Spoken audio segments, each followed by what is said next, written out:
Hello, my beautiful guys and dolls, and welcome to an episode of Before the Curtain. I'm your host, Abbie Campbell, and we are here to discover the passion behind the performance. Artists of all backgrounds will share their stories about what it takes to create, survive, and thrive in the competitive world of entertainment. Finding inspiration in their journeys, we aim to bring you everything that happens before the curtain. Today's guest is an actor based out of Boulder City, Nevada. For 25 plus years, he's been living in Las Vegas and the surrounding areas. Starting his acting career in 2015, he's been flourishing in the indie film scene. This artist has been in countless movies, shorts, content creation, testimonials, and video shoots. He's been an associate producer on movies and short films, and even has his hand in the commercial scene. He also is a passionate photographer about to get his degree in digital imaging from Southern New Hampshire University. Always striving for more, he is with us today to talk about some of his contributions to his upcoming projects and the process of writing his own screenplay. My guys and dolls, please help me welcome to the mic, Raf Adame. Thank you for that. You're so welcome. The indie thing is not so much what it was before. It helped me to start my career, I will say a little bit, yes. How so? Well, I got to be in a few indie films, but I haven't really pursued that part of it because I'm not really a pay-to-play type of guy. Oh, yeah. I know, I hear you. Yeah. I hear you. I get that respect. Yeah, Respect. I work hard for my gigs that I get, and I usually audition and then I get them, but I don't. Unless, I have had a few times where directors have called me and said, "Hey, you want to do this?" I'm like, "Sure." Yeah. Those are the best. Oh, yeah. Oh, my God. We love that. We love being like, oh, yeah, I'm available. I don't need to audition. I can be there. Or, yeah, thanks for thinking of me for this part, you know, and we go in and we those get are the that. best. Oh, yeah, absolutely. Absolutely. So you started your journey in 2015. What made you start that? I was working as a technical writer at the time, and I got somebody close to me gave me some information about they were looking for drivers for the Bourne movie. Mm-hmm. So I went, got off work. I was the first one there. And that's when I met Julie Goldman. And then she got me in a role, background. And as it turns out, the background scene that I was supposed to be in didn't even make it into the movie. It got cut. So, but I did get to work for a couple weeks on that, as an extra background person. And pretty much that's what started my career. I just, after that, I decided, I want to pursue this a little bit, but I want to find out if I'm any good. Mm-hmm. So I told myself, if I'm not a good actor, I don't want to do this. And so I didn't start out good. I was actually in a short, and it was quite embarrassing, but I learned from it. And then I got together with a director who pretty much showed me the ropes. Got with him together on every other week we would get together at Starbucks. And the first thing that he told me to do was to read Streetcar Named Desire. Okay. So I read it. And from there, we would meet. And he pretty much showed me everything from, how to make yourself look in the, not to do this, look straight. But I would meet with him. And finally, the last day that we met, something magical happened. I reiterated what I was supposed to do on the scene.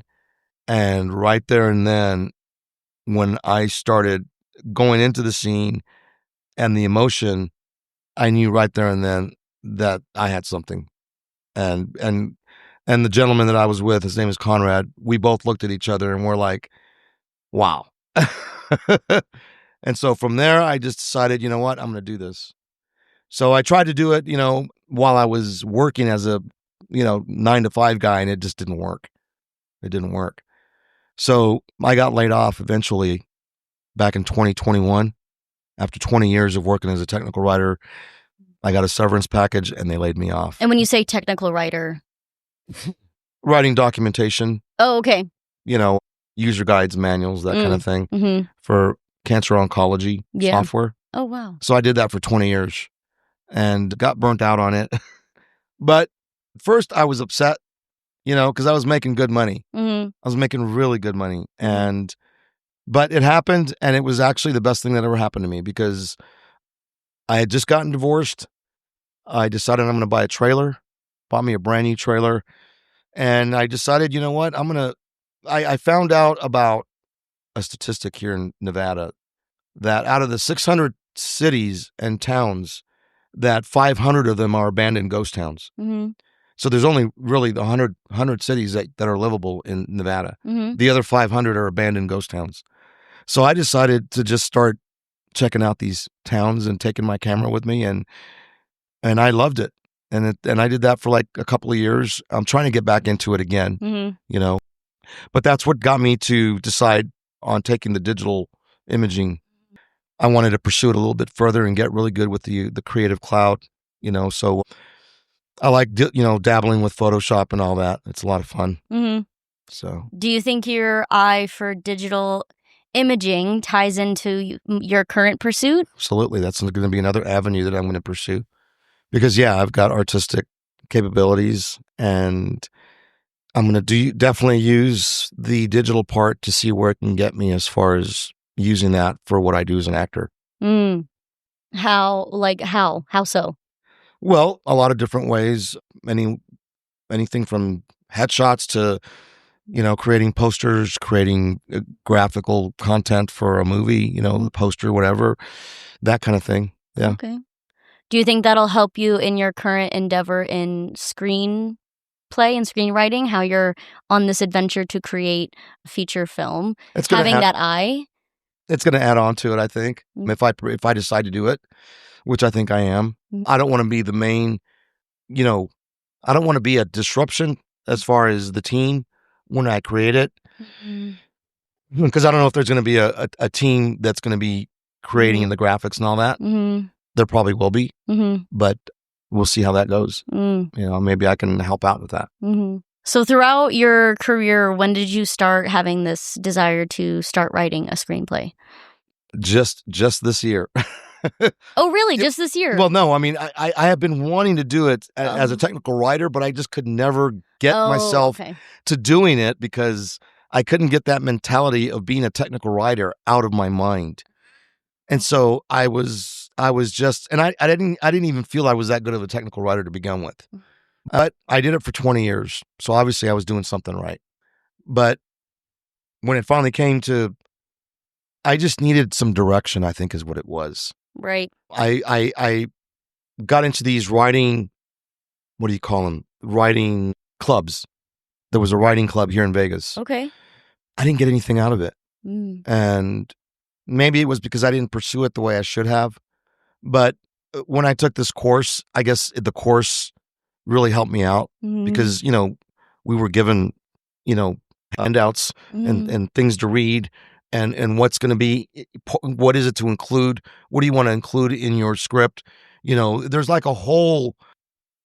just a whole outline of things that you have to follow to create your project. Oh, of course. You just can't, I mean, for me, I just started writing. Yeah, you want to start somewhere, right? But as I started taking the course, there's a lot involved. Oh, of course. There's a lot involved. Yeah, and there's like, and Frank's really good at letting us know what it is that's coming up for the next, like I gradually had to build it. We had to get it to 65 pages.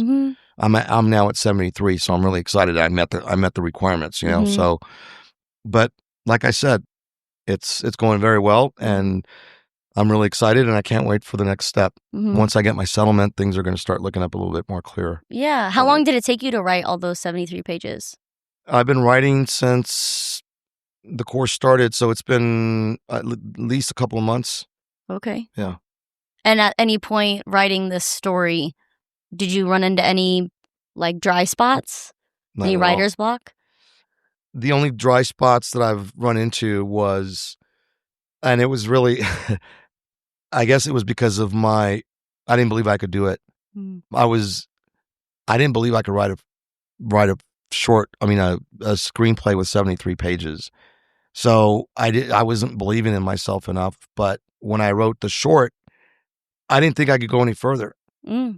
And well, little did I know that, yes, I could go further. But I think what I'm trying to say is that the people that have been a part of my life for these last few weeks, like my acting coach, like my friend and his daughter who's going to get into this business as a screenwriter reviewer, because that's what she loves doing. And my friend said, "Hey, Raf, I saw that you wrote the script. You want to let my daughter check it out and see what she thinks of it?" And I thought, yes. And it's been great. She gave me great feedback. I'm really excited about it. And yeah. Amazing. And now, would you say it's fully done now? Well, I'm going to make some more changes to it because she gave me another email of a few things to change, which I'm going to incorporate. Once I do that, I think I've got a script. Mm-hmm. Yeah. And now that you have, or will have, a full script, what are the next steps of this project look like? Getting with the director and seeing what he thinks and reviewing what I've done and seeing if we're on the same page. Did you already have a director in mind? I've got a few directors in mind. Okay. Is that from looking at their work or working with them one-on-one? Looking at their work and working with them one-on-one. I've got a few different, because there's a couple of them. Okay. Yeah. And then after directors, we probably have to find more people part of the team? Well, I'm trying to see, because, some directors, they have their team already. Yeah. Some of them don't. So that's going to be something I'm going to need to pursue. Right. But I think that the director that I'm talking with, I think he's got his team that does everything. Oh, love that. Yeah. And why did you decide to write this particular story? That's a good question. Like I said, it's taken me years to write anything. But when I sat down in this writing course, I thought about, where I came from, which is El Paso, Texas, and it's a border town. There's Juarez, Mexico is right across the border. So I thought, you know what? I want to write something that's got some border type stuff involved, immigration type stuff, illegal immigration type stuff, drug lords, that kind of thing. And it all just came together, and I put it together, and everything started building. Even the names of the characters, it was just amazing how everything just came to me. It was wild. Yeah, when you really start to do something that's close to your heart or really comes from your heart, it's amazing how easy things can be. Yeah. You just gotta apply yourself and give yourself a chance. I did an audition a couple days ago, and it's a good project. It's a really good project. It pays well.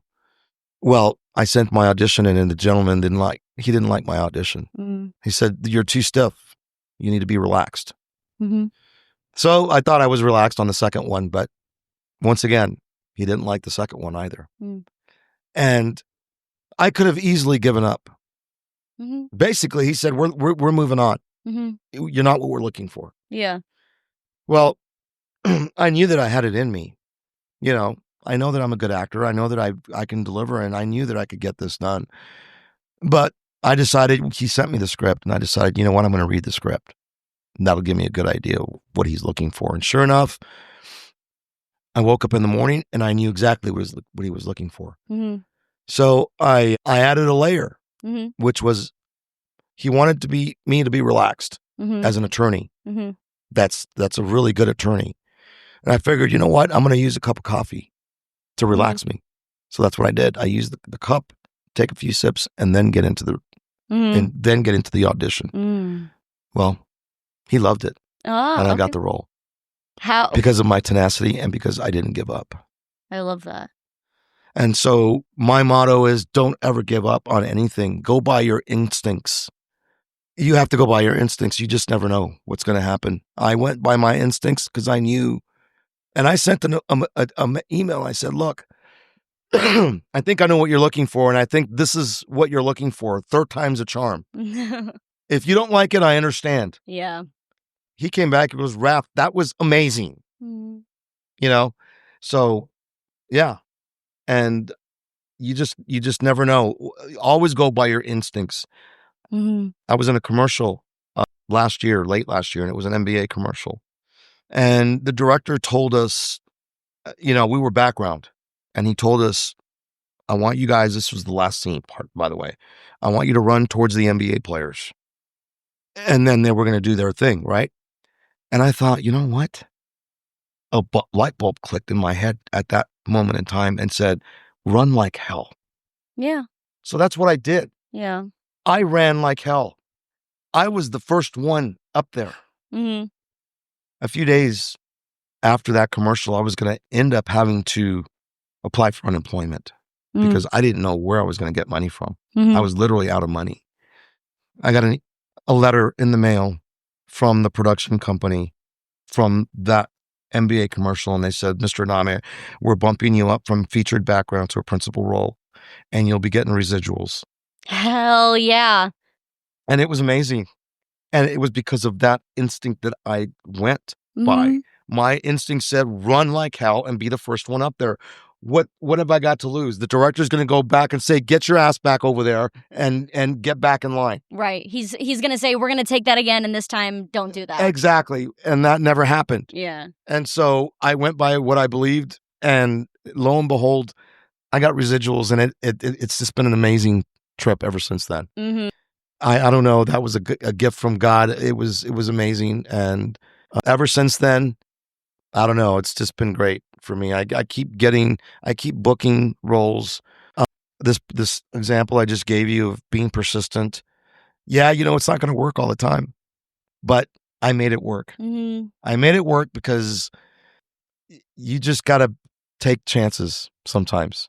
Has there been any times where you've taken chances and it didn't pay off? Oh, absolutely. Yeah. Oh, absolutely. There's been, when I first started as an actor, some directors thought I was arrogant, and I had some issues on set, and these folks never forgave me for that. I've never been on their films ever since. But you know what? I don't feel bad at all. I feel great about it because I'm in a good spot. Mm-hmm. Proud of me as an actor. I've grown tremendously. People love me for the things I've done. Mm-hmm. And those people that don't believe in me, you know what? It doesn't matter. Yeah. Because I look at their situation right now where they're at, and it's nothing to talk about. Yeah. So I know I'm in a good space. I know I'm in a good spot, and it's been a great year for me. So if you don't mind me asking, when that kind of situation happened, were you worried that you weren't going to work again? I was. I tried to make everything right. I did. I went out of my way to make things right for these folks. And to this day, they don't appreciate what I did. But it's okay. It's all under the rug. I really don't. Yeah. It doesn't bother me anymore. Yeah. Even when I started doing some of my first films with some of the first directors that I worked with, for whatever reason, they never called me back on their set. And to this day, I'll never understand why this one gentleman never called me back. I was the lead in his movie. The movie didn't go anywhere because he messed up on it. But I think he may have felt that I called him out on it, on his mess up. But you know what? It was a mess up, and the movie didn't go anywhere. Yeah. Because he didn't apply where he should have. And once again, I look back and see where he's at and his team with where I'm at. Yeah. And I'm extremely grateful. I'm extremely humble where I'm at. And I thank them for getting me to where I'm at, because I learned from the stupidity that I created for myself when I first started out as an actor. And I've righted that ship, and I love it. Yeah. Because I know a lot of actors, performers, anybody in the industry that we're in is always worried that, if they say something or if they do something in the wrong way, they'll be, blackballed or, written off. Yeah. And, my goal, I'm 65 years old now. I've been around the block. Yes, in your best interest, you have to be kind, and you have to be humble and grateful, and you have to be a good person. I believe in all that, and I believe that I am. I don't believe I had the full briefcase of tools that I needed when I first started out as an actor, especially when I had a full-time position. It didn't allow me to do what I wanted to do. Yeah. But now that I'm where I'm at, it's the perfect situation for me. Right. And not every director, not every person out there, because I have actors, friends that are out there that won't even acknowledge me when I get a role, when I book a project. They won't even, congrats, Raf. They won't do it because they don't like me, because they want to see me fail.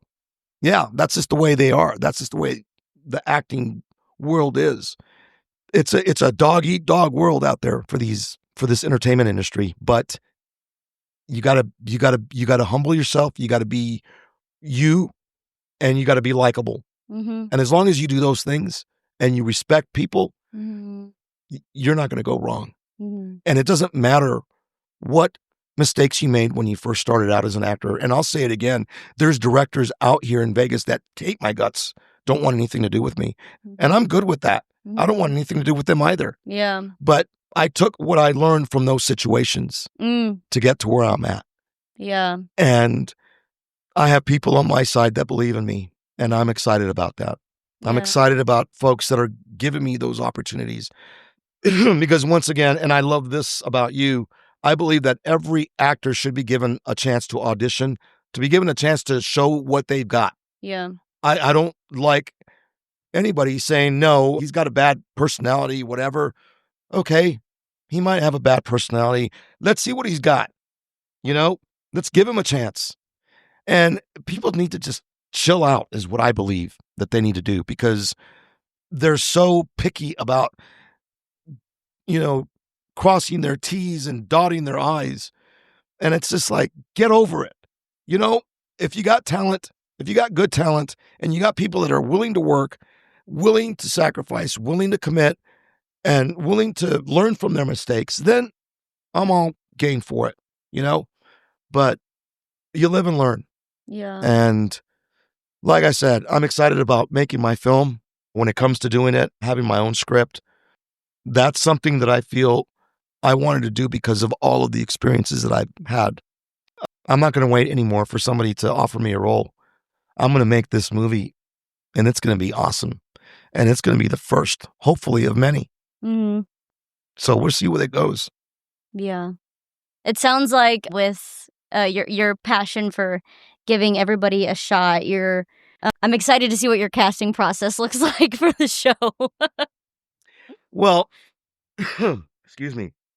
My current acting coach, I've learned so much from Dream Tracks, and they've taught us everything from, the auditions to how to walk, how to come in, how to present yourself, what the other side is looking for.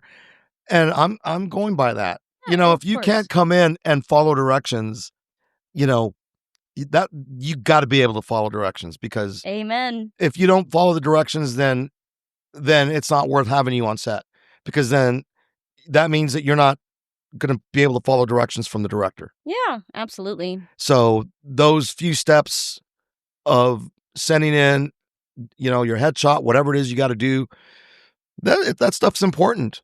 It's very important, so, but I don't know where I'm going to sit on that. I've spoken with the director. Mm-hmm. I may end up talking to another director. He may have a different process of how he does things, but yeah.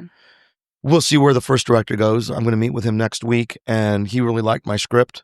I really like this guy a lot. He's really very organized. He's really good, and we'll see where that goes. Mm-hmm. That's exciting. Has there ever been a part in your journey so far, I'm going to ask as an actor first, that you wanted to quit? Oh, yeah. Yes. And this happens maybe once to every actor, and you have to learn from it, because if you don't, you're going to quit. And I remember the first time I was going to go up, and I had a scene that I was going to do, and it was in front of a bunch of people at the Indie Film Factory, and it's a small place with brightly lit. Everybody's looking at you. You're up in front. And I go up there, and I forgot my lines. And I was up there crying and weeping like a baby. And I was so frustrated. I have no idea how frustrated I was. I was ready to quit. Mm-hmm. And my friends were there, and they said, Raf, this is why we're here. Mm-hmm. We're here for you. And I'll never forget that, because I used that moment, and I told myself, this is never, ever going to happen again. Yeah. And it hasn't. It's never, ever happened again to me. I use that because it's going to happen to you. Yeah. It's going to happen to you maybe once, and you have to, when it happens, you have to be ready for it. And you have to know that it kicked your butt, but you're ready to get yourself up and scrape yourself off and not let that happen again. Mm-hmm. And you just got to incorporate that into your training of what you do, mm-hmm. to not let it happen again. So, I like taking improv class, because I think it kind of helped me out with that. Mm-hmm. So, Never give up. Never give up as an actor. If you feel that you have what it takes as an actor, and you have to be honest with yourself, though. You have to be honest with yourself. Do you have what it takes? Or are you kidding yourself? You'll know. Yeah. There's a moment in time when I knew, when I sat there with my friend Conrad at the Starbucks, I knew that I had it in me because I felt something and my whole body just, my whole body, I had the goosebumps and everything, but I knew that I delivered. Yeah. You have to know that you can deliver in order to proceed, in order to move forward. You have to have something that you can grasp that's going to help you to get to the next step. If you got that foundation already there, then don't give up. But if you don't have those layers of what you need, then you really need to take a strong look and decide, is this going to be for me? Yeah. Because it's not for everybody. You either have it or you don't as an actor. Yeah. It's that simple. You either have it or you don't. And even as a veteran actor for somebody, like what I just went through, this example, I thought I had the gig and the guy was, "Oh, you're too stiff." Yeah. And I looked back and I realized, oh yeah, I see what he's saying. So you have to be open and humble and be willing to take criticism and take whatever they're telling you and apply it. Yeah. Because that's what directors like. Yeah. Directors like actors that are easy to work with and that are able to incorporate the instructions that they're telling you to do. Of course. And the directors get that's a euphoric feeling for them. And so when you do that, you're like, it's magical. Yeah. What is the most surprising thing you've learned as an actor in the past 10 years? This is a very, very, very difficult industry to get involved in because there's a lot of other people that are trying to be better than you. Yeah. Like I said, I've got friends that are on Facebook that I look at and admire, and they refuse to acknowledge me as an actor, and I don't know what it is. I don't know if it's because they don't like me or because I'm talented or because they're jealous. I don't know, and I don't care. Yeah. But I know who they are. I mean, if you don't, it doesn't take rocket science. Yeah. But I do know who my friends are also, the ones that are there for me. And that's the group that I love. And that's the group that motivates me and keeps me going, and strive to be a better actor at whatever it is that you do. What's the most surprising thing you've learned What was the question again? What's the most surprising thing you've learned as an actor? And so the most surprising thing is that in this business, you have to be grounded. You have to have good people on your team because, like I said, everybody else is going to try to knock you down. And they're going to do it behind your back, whatever way they can.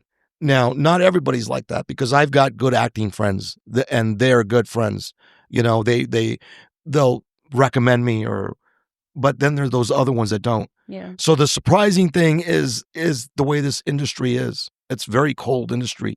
You have to make a mark and you have to be pleasant and you have to be a likable person in order to and you have to be a good actor in order to get to where you want to get. Right. What about the most surprising thing you've learned? You have to take constructive criticism well, even as an actor, even as a writer, whatever it is. People are going to tell you things, and like I said, you go with your instinct. People are going to tell you, you didn't deliver it right. You didn't do this the way you should have. You need to listen to them, and you need to take that and apply it. The same goes with the writing. If you have somebody that's going to read it and they tell you, dude, this doesn't, you have to have an open mind and see where they're coming from. Because if you don't, it's going to be all about you and you're going to be miserable. You have to have an open mind with other people's opinions. If it's not what you like, then fine, you move on. Yeah. But you never know. People have little nuggets of gold that they can deliver to you that you'd be surprised about. Yeah, little nuggets of gold. Have people given you a lot of those moments? Yes. I'm beginning to see those. Yeah, I don't know. Like I said, this year has been great. I'm 65 and here I am writing a script, and creating characters. I created this character, Thaddeus Gearhart, steampunk character. I got wrapped into the steampunk thing and I loved it. And who knows? I may end up using that Thaddeus Gearhart down the line here, it's some theater thing that I'm going to be doing. Mm-hmm. As well as Hollywood Earl. Mm-hmm. And this is where the hat came from. But I like the hat. I think it gives me a little bit of personality. It's fun. Yeah. It's so fun. Yeah. So I'm with a group of guys, Gil and Matt, who are from LA, and they love theater. They do the Shock Fest festival, and I'm on their team. And so we've been doing a few things, and it's been a lot of fun. Checking out LA, which is really scary. LA? Yeah. Oh, yeah. I understand. I love Boulder City. I love Las Vegas. Mm-hmm. I don't like LA. I really don't. It's a different city. It's a different beast. There's a lot more people there. Well, you'd be surprised. I lived in LA for 10 years, but it was from 1980 through 1990, and it wasn't anything like what it is right now. Yeah. It started to get worse as soon as I left, but believe it or not, I was in a couple of movies back then as well. Mm-hmm. I was a background for the Family of the Bride, Father of the Bride, with Steve Martin. Yeah. Yeah, I was a background in that movie. I was in that party scene. Mm-hmm. So that was the first time I really got into movies. But LA, yeah, it's a jungle. I don't mind driving or going there to do projects. Yeah. And staying for a night or two, but I don't want to go there to move. Yeah. I love Las Vegas. Mm-hmm. I love what's happening in our city. Yeah. And I love Boulder City. I have a great little spot. I have a trailer. Mm-hmm. I have a RV resort park that's really nice. Yeah. And well, in 10 years, Las Vegas is going to be the Hollywood 2.0 I believe is what I hear anyway. So I think we're in a good spot for now. Yeah, I believe it. I'm trying to, just prepare myself right now. I want to get into theater. And one of the things that I'm having a really hard time here in Vegas is all these actors that keep being reused for the same, different plays in that same theater. And they're not giving other actors a chance to be a part of it. And it's really frustrating. They invite you to their plays. They invite you to go see them, but they don't invite you to go get an audition to see if you can get cast in one of their plays. And it's frustrating. So I got a new plan in mind with my buddies that are going to be coming into town in a few weeks. Mm-hmm. Yeah. Yep. We're going to be looking at some places for some theater places to open up. Okay. Yeah. Yeah. To give everybody a chance to do what they love doing, and that's acting. I don't believe in people shutting other folks out, and that's how the theater business is out here in Vegas, and it's really sad. It's unfortunate, but I have not had good luck at all with the theater play people here in Vegas at all. But that's all right. I actually landed my first play a couple of weeks ago. Okay. And I'm excited about that one. Well, there you go. There's an end. Yes. That's good. Funded by the Nevada Arts Council. Okay. It's paid, which is nice, and it's coming up in a couple of days. So it's a reading. It's a play reading, and I'm excited about it. Aww. So, but other than that, you know what? It's all good. Yeah. I'm doing what I love doing. I keep getting my bookings. Right. I keep going out there auditioning, and I'm excited. I'm loving it. Oh, that's good. Yeah. And you said the reading's in a few days, but where's the play actually going to be? It's called Yurtzeit. Okay. It's a Jewish play reading. And it's going to be at, oh, Jesus. Where's my, I don't have the address. It's at I have it on my story and my Facebook page. Okay. And it's free. Okay. And it's from 7 to 9 tomorrow night. I've got the address and directions on there. Okay. And okay. So it's like a one-time. Yes. Okay. I was thinking it was like you were starting the rehearsal. No. It's a one-time. It's a one-time showing. We're trying to get it off the ground. Oh, okay. So we're trying to get people's opinions on what they think of it. Yeah. Okay. So amazing. Yeah. That's a good in. And One step at a time. yeah, don't get me wrong. I'm not bitter, Yeah. because I'm not getting theater opportunities. I'm sad that I don't get the opportunities that I wish I could, or maybe people don't believe in me as a actor, but that's fine. Like I said, things are going to change soon. Yeah. So I'm excited about that. Yeah, exactly. So we're going to be at the point in the podcast where I ask you what your funniest moment is as a performer. Well, I've done a few theater plays, and sometimes things don't go the way you want them to go. And in this situation, I was supposed to go up and show these folks something that I was supposed to do. And instead of doing that, I was handed something while I was up there, and it ruined the whole thing. But it was funny in that it wasn't supposed to happen, but we kind of just went with it. Oh yeah, that's what you got to do. We just kind of went with it, and some people saw the blunder, some didn't. So, so okay, it just happens. I'm curious. Oh yeah, it happens all the time. Psh. Half the time you go see a show, and more than likely something's going on that's not supposed to be going on, but you would never know. I'm curious because you have your hands in theater and in film. What would you say? I guess film is somewhat easier because when those things happen, you have a retake.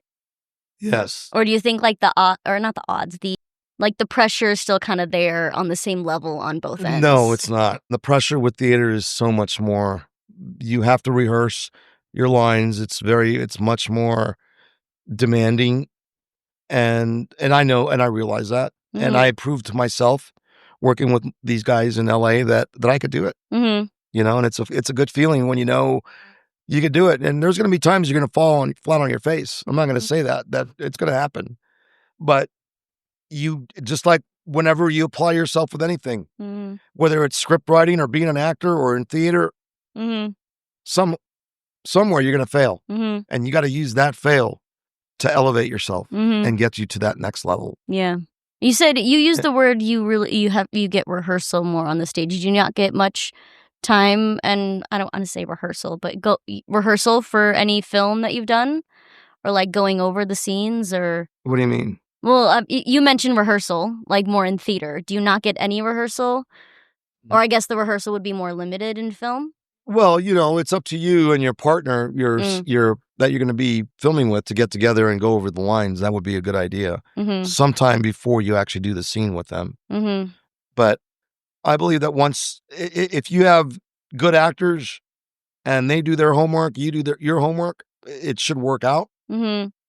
Whereas with theater, it's much more involved and much more intense. Yeah.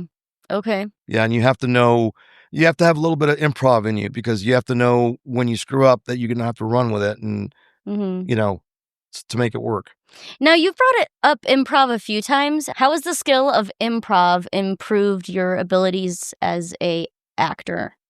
Very much so, because when you're doing improv, it gives you an opportunity to go up there in front of people and, create the scene. You're in control. And when you're in theater, most likely in theater, that improv is going to help you if you somehow mess up a line or something. It's going to help you to kind of it's not going to make you look as awkward as if you didn't take the improv. Right. Because the improv lets you understand how to make something work. Yeah. By, making it, sneaky without anybody knowing. Right, right. Because when something does go or could go wrong during filming, it wouldn't be as noticeable. It's easier to cover up, I guess. Right. Because you see all the time, at least I see on social media, I'll see clips of did you know that in this scene, this wasn't supposed to happen? And Leonardo DiCaprio covered it up or whatever it was. Yeah, no, with filming, I think you perfect it before you actually do the scene. Yeah. And it gets ironed out as you're doing it. That's why you have directors.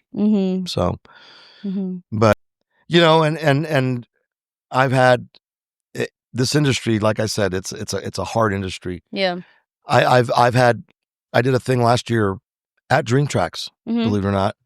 It didn't go very well. It didn't go very well at all. And the guy that was running it didn't like me, didn't like what I had to offer.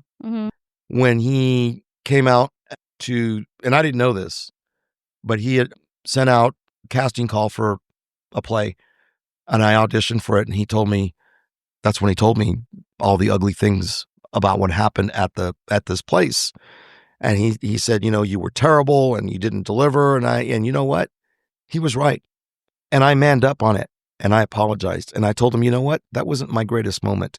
First of all, the whole thing was absolutely disorganized. And he agreed with me. But I told him, I'm going to man up. And that was not my greatest moment. I apologized. And because people are going to be out there criticizing you for everything that you do. So I told him, and I think that he gave me a little bit more respect after I told him that. But, not everything's going to go right the way you planned it. And it's up to you as an actor to clean up your mess. That was a little mess. I cleaned it up. I told him I'm sorry, because he was a part of the whole thing. He was the one that was directing it and producing it, whatever. And I apologized and I told him I'm sorry. I said, I'm sorry that you don't like me as an actor. I'm moving on. And I moved on. He's still on my Facebook. So I'm using that to make me a stronger actor, to make, to better myself, because not everything's going to go right, like I said. Yeah. But those are very few, by the way. Yeah. Most of my gigs and opportunities are golden. They're very good. They work out great. It's been awesome. It's been an amazing experience. It's just those few little, Oh, yeah. Everybody comes by those. Not everything's, even though it looks picture perfect, no pun intended, it isn't always actually, behind the scene or during the process. And I did everything that I had to do on my end to do what I did. And I'm good with it, Yeah. I moved on, and I'm not a failure. I'm not going to give up. Right. I'm a great actor still, and I still am going to do what I'm doing. Yeah. And nobody, including that gentleman, is going to stop me from doing what I want to do. Right. And that's important, and that's all that matters. That's right. So one last question, at least I think one last. We'll see where else my brain decides to go. If you could send out a message to actors across the world to give them one piece of advice, what piece of advice would you give them? That piece of advice is not only go with your instincts, but make sure that you have something to deliver on the table. Because if you don't have something to deliver on the table, it's going to be very difficult for you to flourish as an actor. You have to have something to give back. I don't care what it is. There's got to be something in you to give back to the acting community that the acting community can see. This guy's got it. You know what? There's got to be something in you to make them want to consider you as an actor. If you don't have that thing, it's going to be hard. So my recommendation is to prep, be prepared as an actor, no matter what, whether it's an audition or meeting somebody or going up and performing. Do your best. And you're going to make mistakes. Everybody makes mistakes. Right. We're all human. Right. Don't get down on yourself, because you just got to move on and believe in yourself. And that's all it takes. Okay, I lied. I do have one more question. So with the screenplay, how long do you think it'll be before we get to see it? I'm hoping I'm going to give myself a year from now. I'm hoping that finished product, or we're in. Okay. Yeah, okay. Absolutely. Okay. Yes. Is that typical, or is that? It can be. Okay. I'm waiting for my settlement. Yeah. Of course, I can't do anything without my settlement. Of course. And it's going to happen soon. So once I get that, then it's off the ground. And amazing. Yeah. I want to do a short. I want to do a feature. I want to have a good name actor on both of them. So yeah. Of course. And we can follow you on Instagram, right? Anywhere else? Well, I'm on Facebook and Instagram. That's where I'm at right now. Okay. And that will be. Excuse me. I need to God, I bet that coffee is not helping the microphone at all. My apologies for that. It's all good. But if you'd like to follow Raf, that information will be in the description. RadRaf02 is my Instagram handle. RADRAF02. And I post all of everything that I do is on there. Amazing. So anything else you'd like to share with us? And I just love you for allowing me to be on your podcast. It can be very difficult to be on a podcast. I was going to be on somebody's podcast and I missed the day that they wanted me to be on. And so when I got with them the second time around, they wanted to charge me $200. Yeah. Oh gosh. Anyways, I just, that's why I'm very thankful for you and humbled and grateful that you gave me this opportunity to talk. Oh, absolutely. Because I love your personality and how you want to help people, to pursue what their dreams are on your podcast. Absolutely. Everybody has a story, and if it's on your heart to share, who am I to turn that down? And I love that about you. I love that about people. Oh, thank you. That to me is just so wrong. I believe it. Yeah, same here. Because if you really have it on your heart to share, the world needs to hear it. Someone needs to hear it. Correct. Even if it's just one person. That's correct. Someone needs to hear that. Yep. And it is not my job to determine who hears it and who doesn't. So I'm just excited. I'm humbled. I'm grateful. And I thank God where I'm at today as an actor and how he's used me. Absolutely. I love that. Yay. Well, thank you so much. Absolutely. Thank you so much for listening to this episode of Before the Curtain. Please be sure to rate, review, and subscribe wherever it is you listen to the podcast. We love to hear your virtual round of applause. If you know of a production or artist that deserves to have their story told, send us an email or message us on Instagram by clicking the link in the description.